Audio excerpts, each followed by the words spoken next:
السلام علیکم ورحمۃ اللہ وبرکاتہ۔ بسم اللہ الرحمن الرحیم۔ دوستو، حضرت احمد حرب رحمۃ اللہ تعالی کا ایک ہمسایہ آتش پرست تھا۔ ایک دفعہ دوران سفر اس آتش پرست کو ڈاکوؤں نے لوٹ لیا۔ آپ رحمۃ اللہ تعالی دل جوئی کے لیے اس کے یہاں تشریف لے گئے۔ وہ بڑے احترام کے ساتھ پیش آیا۔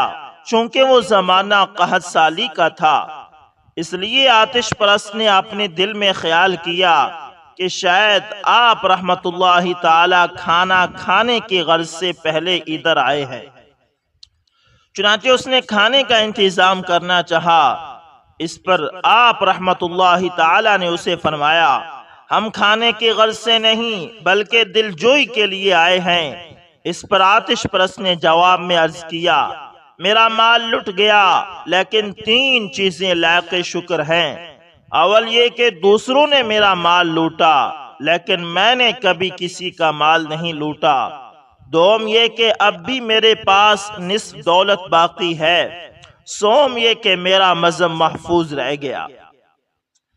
یہ سن کر حضرت احمد حرب رحمت اللہ تعالی نے پوچھا، تم آگ کیوں پوجتے ہو؟ اس نے کہا، محض اس لیے کہ روز محشر جہنم کی آگ سے بھی محفوظ رہوں اور خدا کا قرب بھی حاصل ہو جائے۔ آپ رحمت اللہ تعالی نے فرمایا، آگ کی حقیقت تو اتنی سی ہے کہ اگر ایک بچہ اس پر پانی ڈال دے تو بجھ جائے گی۔ اس کے علاوہ تم 17 سال سے آگ پوج رہے ہو، لیکن آج تک اس آگ نے تمہارے ساتھ کیا حسن سلوک کیا کہ جس کی بنا پر تم قیامت کے روز اس سے بہتری کی توقع رکھتے ہو۔ آپ کے اس قول سے متاثر ہو کر اس نے عرض کیا، اگر آپ میرے 4 سوالوں کا جواب دے دو تو میں آپ کے دین پر ایمان لا سکتا ہوں۔ اول، خدا نے مخلوق کو کیوں تخلیق کیا؟ دوم، تخلیق کے بعد رزق کیوں دیا؟ سوم، رزق دینے کے بعد موت سے کیوں دوچار کیا؟ چہارم، مارنے کے بعد زندہ کرنے کی ضرورت کیوں محسوس ہوئی؟ آپ نے جواب دیا، تخلیق مخلوق کا مقصد یہ ہے کہ خالق کی شناخت ہو سکے، رزق عطا کرنے کا مقصد یہ ہے کہ اس کی رزاقی کا اندازہ کیا جا سکے، اور موت کا مقصد اس کی جباری اور قہاری کا اندازہ کرنا ہے، اور موت کے بعد زندگی کا مقصد یہ ہے کہ اس کے قادر ہونے کا تسلیم کیا جا سکے۔ اتنا کہنے کے بعد آپ بہت دیر تک آگ میں ہاتھ ڈالے بیٹھے رہے، لیکن آگ سے آپ کا ہاتھ متاثر نہ ہوا۔ یہ دیکھ کر وہ آتش پرست فوراً مسلمان ہو گیا۔ اللہ اکبر۔ دوستو، اسی طرح آرتھر اشے امریکہ کا نمبر 1 ٹینس پلیئر تھا۔ یہ عوام میں بے حد مقبول تھا۔ اس کی ایک ہی وجہ تھی کہ یہ ایک بہترین کھلاڑی تھا۔ جب آپ متعلقہ فیلڈ میں عروج کی حد تک ماہر ہو جاتے ہیں تو آپ ہر دل عزیز بن جاتے ہیں۔ آرتھر کو ایک حادثے کے بعد انتہائی غفلت کے ساتھ ایڈز کے مریض کا خون لگا دیا گیا، اور آرتھر کو بھی ایڈز ہو گیا۔ جب وہ بستر مرگ پر تھا، اسے دنیا بھر سے اس کے فینز کے خطوط آتے تھے۔ ایک فین نے خط بھیجا جس میں لکھا ہوا تھا، خدا نے اس خوفناک بیماری کے لیے تمہیں ہی کیوں چنا؟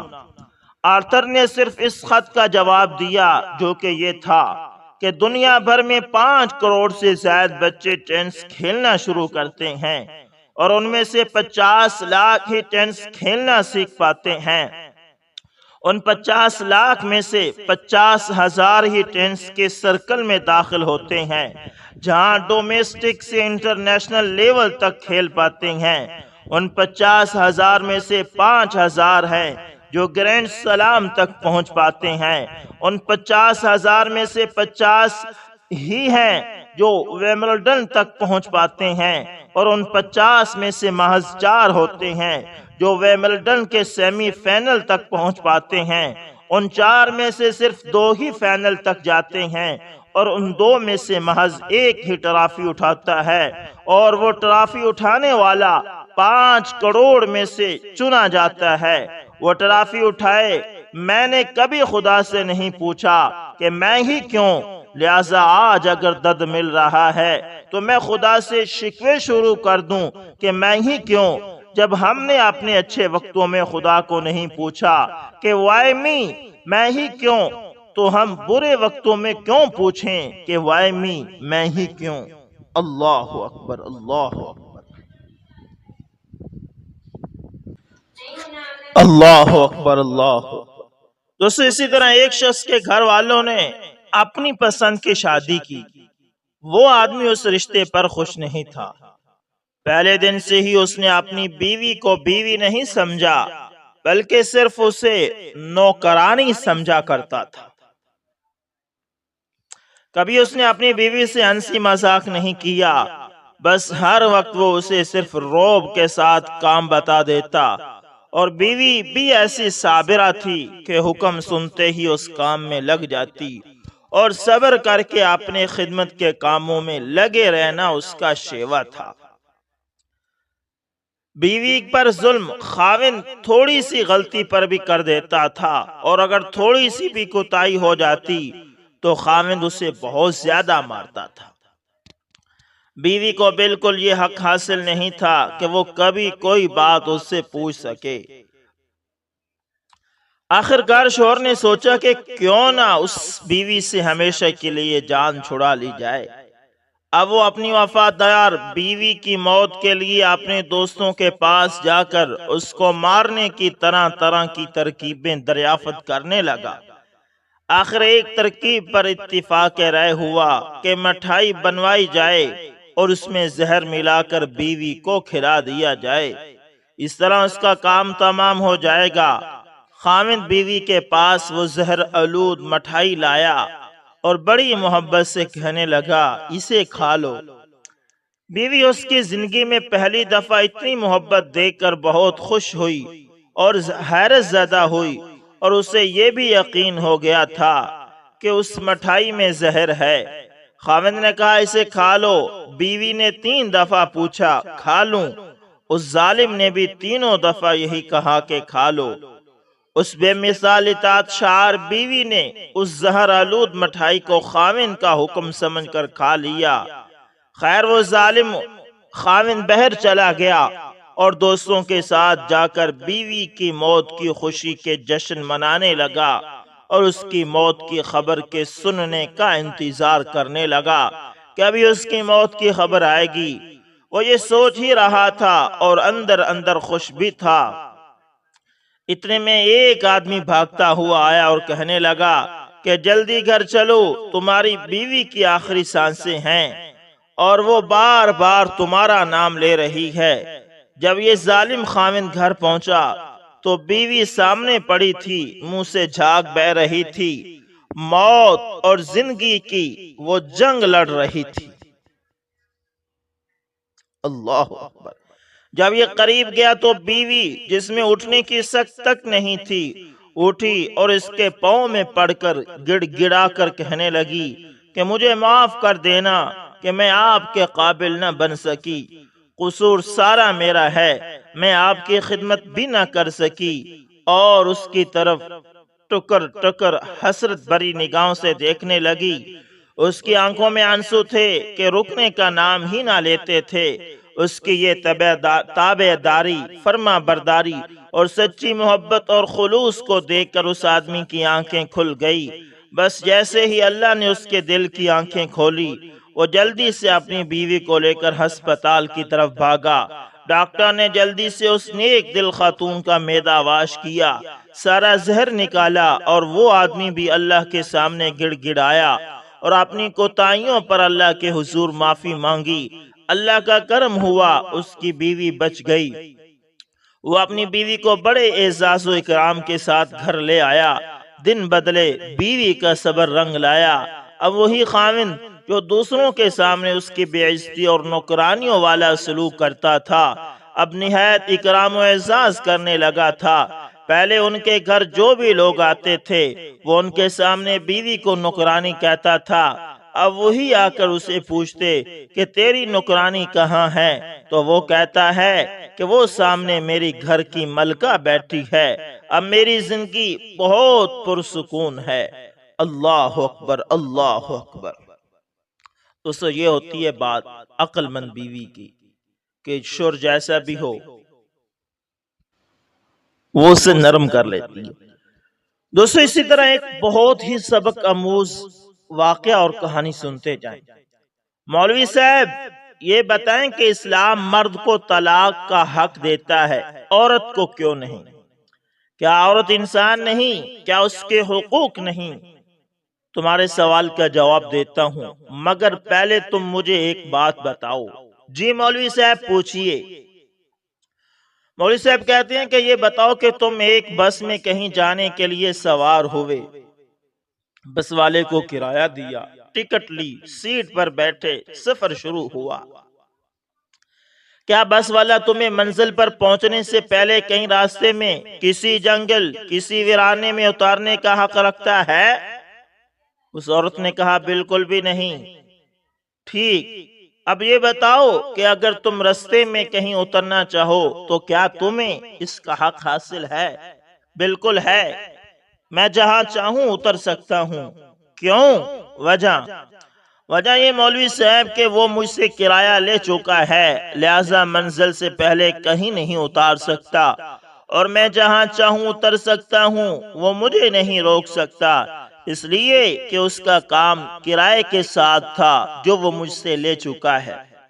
بالکل ٹھیک، اب ایک اور بات بتاؤ، تم ایک مزدور کو لے کر آئے ایک دن کے کام کے لیے، اس نے کام شروع کیا، اینٹیں بھگوئی، سیمنٹ بنایا، دیوار شروع کی، اور 8-10 اینٹیں لگا کر کام چھوڑ کر گھر کو چل دیا، تمہارا رد عمل کیا ہوگا؟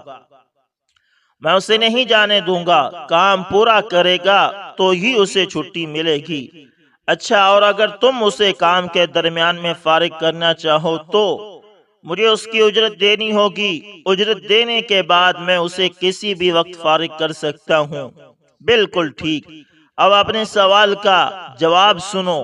مولوی صاحب فرماتے ہیں کہ دنیا میں جس قدر بھی معاملات ہوتے ہیں ان میں ایک فریق رقم خرچ کرنے والا ہوتا ہے تو دوسرا اس رقم کے بدلے میں خدمت کرنے والا۔ دنیا کا اصول یہ ہے کہ ہمیشہ پیسہ خرچ کرنے والے کا اختیار دوسرے سے زیادہ ہوتا ہے۔ کوئی معاملہ طے ہونے کے وقت تو دونوں فریقوں کی رضامندی ضروری ہے، لیکن معاملہ طے ہو جانے کے بعد رقم خرچ کرنے والا فرد تو واجبات کی ادائیگی کے بعد خدمت کرنے والے کو فارغ کر سکتا ہے، مگر خدمت فراہم کرنے والا فریق درمیان میں کام چھوڑ کر کہیں نہیں جا سکتا۔ اگر رقم کے بدلے خدمت فراہم کرنے والے فریق کو اس طرح کا اختیار دے دیا جائے تو مزدور دوپہر کو ہی کام چھوڑ کر گھر چلے جائے، ملازم آئین ڈیوٹی کے درمیان غائب ہو جائیں، مالک مکان مہینے کے درمیان ہی کرایہ دار کو گھر سے نکال دے، درزی آپ کا سوٹ آدھا سیلا اور آدھا کٹا ہوا آپ کے حوالے کر کے باقی کام کرنے سے انکار کر دے، نائی آپ کے آدھے سر کی ٹنڈ کر کے آپ کو دکان سے باہر نکال دے، دنیا کا سب نظام تتر بتر ہو جائے گا۔ کچھ سمجھے مسٹر؟ ہاں مولوی صاحب سمجھ رہا ہوں، مگر میں تو وہ طلاق والی بات لے کر آیا تھا، وہی سمجھا رہا ہوں۔ سنو، ایک مرد اور ایک عورت میں جب نکاح کا پاکیزہ محبت اور اعتماد والا رشتہ ہوتا ہے تو یہ کوئی کاروباری یا وقتی معاملہ نہیں ہوتا، یہ دلوں کا سودا اور ساری زندگی کا سودا ہے، مگر اس میں بھی اسلام ہمیں کچھ اصول اور ضوابط دیتا ہے۔ اس معاملے اور معاہدے میں ایک فریق مرد ہے، اسلام اس کے اوپر اس کی بیوی کا سارا خرچ، کھانا پینا، رہن سہن، علاج معالجہ، کپڑا، زیور، لین دین اور زندگی کی ہر ضرورت کا بوجھ ڈالتا ہے۔ اب اس عورت کی ساری زندگی کی ہر ذمہ داری اس مرد پر ہے، یہی اس کی حفاظت اور عزت کا ذمہ دار ہے، یہی اس کی ہر ضرورت کا مسئول ہے، یہاں تک کہ اس عورت کے مرنے کے بعد اس کے کفن دفن کا بندوبست بھی اسی مرد کو کرنا ہے، اور مرد کے کرنے کی صورت میں اس مرد کی بہت سی وراثت بھی اسی عورت کو ملنی ہے۔ ان دونوں میاں بیوی سے جو بچے پیدا ہوتے ہیں وہ یوں تو دونوں ہی کے ہیں، مگر اسلام ان بچوں کی مکمل مالی ذمہ داری بھی صرف اور صرف مرد پر ڈالتا ہے۔ ان بچوں کی رہائش، کھانا پینا، کپڑے، علاج معالجہ، تعلیم اور کھیل کے تمام مالی اخراجات بھی مرد اور صرف مرد کے ہی ذمے ہیں۔ اسلام عورت کو ان تمام ذمہ داریوں سے مکمل طور پر آزاد رکھتا ہے۔ ان سب ذمہ داریوں سے پہلے عقد نکاح کے وقت ہی مرد نے حق مہر کو عنوان سے، یعنی حق مہر کے عنوان سے ایک بھاری رقم بھی عورت کو ادا کرنی ہے۔ اس سب کے علاوہ اسلام مرد کو اس کی بیوی کے بارے میں حسن سلوک کی تلقین کرتا ہے۔ وہ اسے من قتل دون عرضہ فہو شہید کی خوشخبری سنا کر اپنی بیوی کی عزت کی حفاظت کے لیے جان تک دے دینے کی ترغیب دیتا ہے، اور حتی اللقمہ ترفعها الی فی امرأتک کہہ کر اپنی بیوی کے منہ میں لقمہ ڈالنے پر بھی ثواب کی نوید سناتا ہے، اور اسے اتقوا اللہ فی النساء کہہ کر بیوی کو تنگ کرنے، ستانے، بلا وجہ مارنے، دھمکانے اور پریشان کرنے پر اللہ کی ناراضگی اور عذاب کی وعید سناتا ہے۔ تو خیرکم خیرکم لأہلہ وانا خیرکم لأہلہ کہہ کر گھر والوں کو محبت، پیار، سکون دینے، ان کی ضرورتوں کا خیال رکھنے اور انہیں جائز حد میں رہ کر خوش رکھنے پر اللہ کی رضا کی نوید سناتا اور ایسے لوگوں کو بہترین انسان قرار دیتا ہے۔ مرد پر اس قدر ذمہ داریاں عائد کرنے کے بعد اسلام بیوی پر صرف اپنے شوہر کی خدمت، اطاعت، اس کے ساتھ وفاداری، اس کے گھر اور بچوں کی دیکھ بھال کی ذمہ داری عائد کرتا ہے۔ مرد اور عورت کے اس معاہدے میں عورت کی ساری زندگی کی ہر مالی ذمہ داری مرد پر ہے۔ تو تم خود بتاؤ کہ طلاق کا حق ان دونوں میں سے کس کے پاس ہونا چاہیے؟ ویسے ہونا تو مرد کے پاس ہی چاہیے، لیکن ویسے اگر عورت کو بھی یہ حق دے دیا جائے تو آخر اس میں کیا حرج ہے؟ مسٹر صاحب نے کہا۔ حرج کیا ہے؟ سنو پھر۔ مولوی صاحب قدرے غصے میں شاید آگے ہوں۔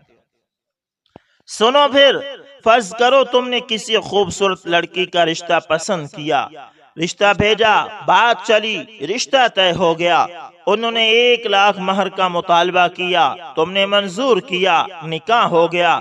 تم نے جو ہی مہر اس کے حوالے کیا، اس نے کہا میں تمہیں طلاق دیتی ہوں، طلاق، طلاق، طلاق۔ پھر شام کو وہ کسی اور سے نکاح کرتی ہے، اس سے مہر وصول کر کے تیسرے پھر چوتھے، تو تمہارے دل پر کیا بیتے گی مسٹر؟ او بس کرے مولوی صاحب، آپ نے تو میرے ہوش اڑا دیے، یہ تو بہت خوفناک بات ہے۔ صرف یہی نہیں مسٹر، اس سے آگے چلو۔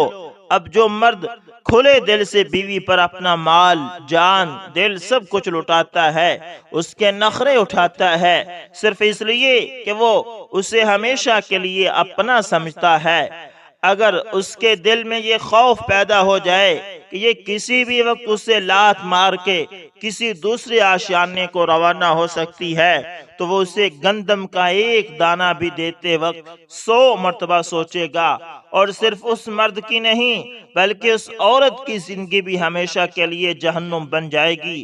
سمجھ گیا، سمجھ گیا۔ انتہائی خوفناک، بہت ہی خطرناک سچویشن ہے، مسٹر صاحب بول پڑے۔ مگر ایک بات اور مولوی صاحب، کبھی کبھی ایسے ہوتا ہے، اور اب تو بہت سے گھرانوں میں ہو رہا ہے، کہ مرد اپنی بیوی کے ساتھ نہ تو انصاف کرتا ہے اور نہ اس کی جان چھوڑتا ہے۔ اس صورت میں کیا کیا جائے؟ دیکھو مسٹر صاحب، ان تمام مسائل کا حل اور مکمل حل اسلامی نظام ہے، وہی اسلامی نظام جس کی راہ میں روڑے اٹکانے کے لیے تم جیسے لوگ 24 گھنٹے پھرتیاں دکھاتے رہتے ہو۔ اگر مکمل طور پر اسلامی نظام قائم ہو تو ہر طرف اللہ عز و جل اور اس کے رسول صلی اللہ علیہ وسلم کے فرامین کی عزت اہمیت اور بالادستی ہو تو سب لوگوں میں اللہ عز و جل کا خوف، تقوی، نیکی کا شوق اور برائی سے دوری کا احساس پیدا ہوگا، اور یہی وہ چیزیں ہیں جو ہر طرح اور ہر سطح پر ظلم، زیادتی اور گناہ کو روکنے کے لیے وہ کردار ادا کرتی ہیں جو پولیس، فوج اور عدالت بھی نہیں کر سکتی۔ مگر افسوس کہ تم لوگ پوری توانائی اسی خوف خدا اور دینداری کو ملیا مٹ کرنے پر صرف کرتے ہو، اپنے اشیانے کو خود آگ لگاتے ہو اور پھر اسے بجھانے کے لیے دوڑے دوڑے ہمارے پاس آتے ہو۔ اپنے بچوں کو اللہ عز و جل اور رسول اللہ صلی اللہ علیہ وسلم، قرآن، دین اسلام کا سبق دینے کی بجائے فلموں اور ڈراموں کا سبق دیتے ہو، اور جب وہ اس سبق پر عمل کرتے ہوئے تمہیں جوتے لگاتے ہیں تو روتے روتے ہمارے پاس آ کر تعویذوں کی درخواست کرتے ہو۔ سن میرے مسٹر بھائی، اگر مکمل طور پر صحیح معنوں میں اسلامی نظام نافذ ہو تو اول تو ایسے واقعات پیش آئیں گے ہی نہیں۔ اگر اکا دکا ایسا ہو بھی جائے تو بیوی فوراً اسلامی عدالت میں جا کر قاضی کو شوہر کی زیادتی کی شکایت کرے گی، اور قاضی سالوں تک اس مقدمے کو لٹکانے یا وکیلوں کے ہاتھوں اس کی کھال اتروانے کے بجائے دونوں کا موقف سن کر فوری طور پر عورت کو اس کے شوہر سے اس کا حق دلوائے گا۔ اگر شوہر کسی صورت اس کا حق نہیں دیتا یا دینے پر قادر ہی نہیں ہے تو اس سے عورت کو طلاق دینے کا مطالبہ کیا جائے گا، اور اگر وہ طلاق بھی نہیں دیتا تو قاضی اسے جیل بھجوا دے گا، پولیس والوں کو چھتر کھائے گا، تنہائی اور بے بسی کا مزہ چکھے گا تو خود ہی دوسرے کی بے بسی کا احساس پیدا ہوگا، ورنہ عذاب میں مبتلا رہے گا۔ اللہ اکبر، اللہ اکبر۔ واقعتاً مولوی صاحب نے مسٹر کی آنکھیں کھول دی، اور دوستو ایسا ہی ہے کہ اگر اسلامی نظام قائم ہو جائے تو یہ سارے جو مقدمات اور یہ شور شرابے یہ سب کی سب ختم ہو جائیں۔ اللہ سے دعا کریں اور اپنے تائیں یہ کوشش کریں کہ اپنے آپ کو اسلامی نظام کے مطابق ڈھالیں، اور اللہ سے یہ دعا بھی کرتے رہیں کہ اللہ ہمارے ملک میں اسلامی نظام قائم فرما۔ دوستو امید کرتا ہوں آپ لوگوں کو ویڈیو اچھی لگی ہوگی۔ دوستو ہمارے اس چینل پر الحمدللہ ثم الحمدللہ کوشش یہ کی جاتی ہے کہ مستند واقعات اپلوڈ کیے جائیں اور حوالہ بھی دیا جائے، تو اس لیے اگر آپ اپنی اصلاح یا دوستوں یا اولاد کی اصلاح کے متفکر اور فکر مند ہیں تو پھر اس چینل کو لازم پکڑ لیں۔ اس چینل پر آپ کی تربیت کے لیے، اولاد کی تربیت کے لیے سبق آموز اور لیسن ایبل واقعات اپلوڈ کیے جاتے ہیں۔ دوستو امید کرتا ہوں ویڈیو اچھی لگی ہوگی، پسند آئے تو لائک شیئر کمنٹ لازمی کریں، اور اگر آپ ہمارے channel AS information TV پر نئے تو اس کو بھی لازمی سبسکرائب کریں، اور ساتھ میں بیل کے نشان کو دبانا نہ بھولنا، تاکہ دوستو ہر نئی ویڈیو کا نوٹیفیکیشن آپ لوگوں تک پہنچتا رہے۔ ملتے ہیں کسی نیکسٹ اچھی سی ویڈیو کے اندر، تب تک کے لیے اللہ حافظ، جزاکم اللہ خیر۔